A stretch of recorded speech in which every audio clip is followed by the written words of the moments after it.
He was an ideologue, he was severe, he had a relatively caustic sense of humor, sardonic sense of humor. He was argumentative, he was doctrinaire. So all in all, he was respected. He was respected for the ideas that he stood for, and particularly in leftist political movements throughout the world, because he had become a spokesperson for anti-imperialism and anti-U.S. Influence throughout the world. In other words, everybody who was against the U.S. influence in their particular areas of the Third World would join in and make common cause with Che Guevara's ideas of the Third World uniting in order to overthrow U.S. imperialism. To a lot of people, it's just an image that's screen printed, you know? They don't know what it is. Maybe they know his name.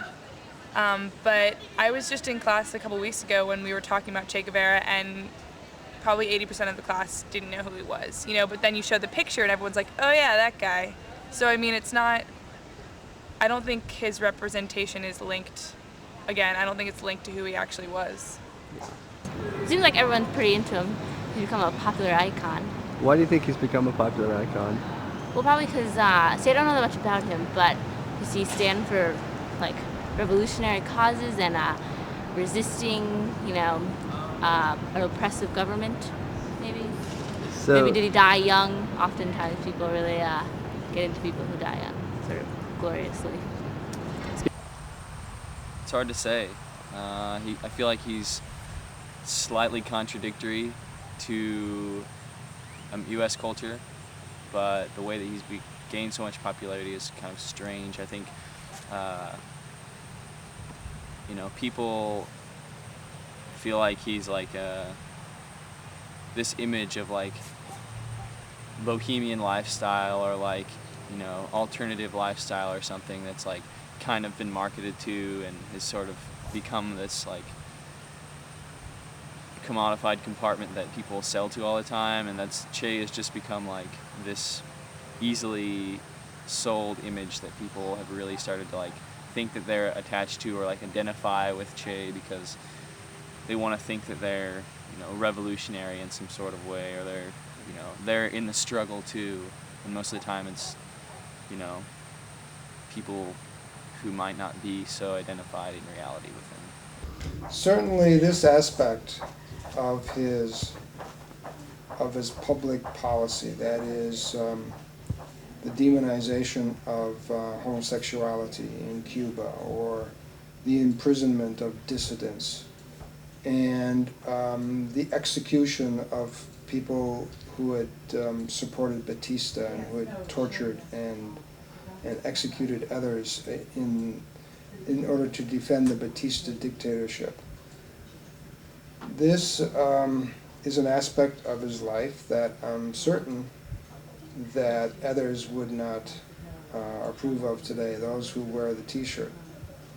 But nonetheless, they don't know about this. They're not really quite aware of this aspect of his character, how doctrinaire he was, and how hard he was in his beliefs, and how uncompromising he was in his beliefs.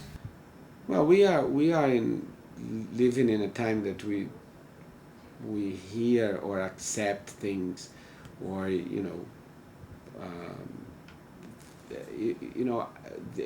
the icons don't have a real connection with reality.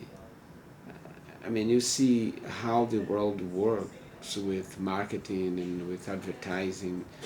I mean, you see just do it, or all these slogans that have nothing to do with the product, but it gives a sort of a personal satisfaction, and then it's kind of Che Guevara is a brand now, and although the Cubans kind of try to control the brand. The brand is totally out of control, and it's part of the imaginarium of everybody. the icon has taken a whole new meaning that has very little reference to his actual life or to his actual ideals, but it's harmless. His icon has never led to a revolution that I know of. It may lead to use of protesters who are motivated by other things and wanting to make a linkage to past resistors and past dissidents. They utilize his image, but I don't think his image propels anybody to make a revolution or to follow his revolutionary path. So I think it's relatively harmless. It's commercial. That's what it is. It's commercial. It makes money. And it is whatever the user intends it to be.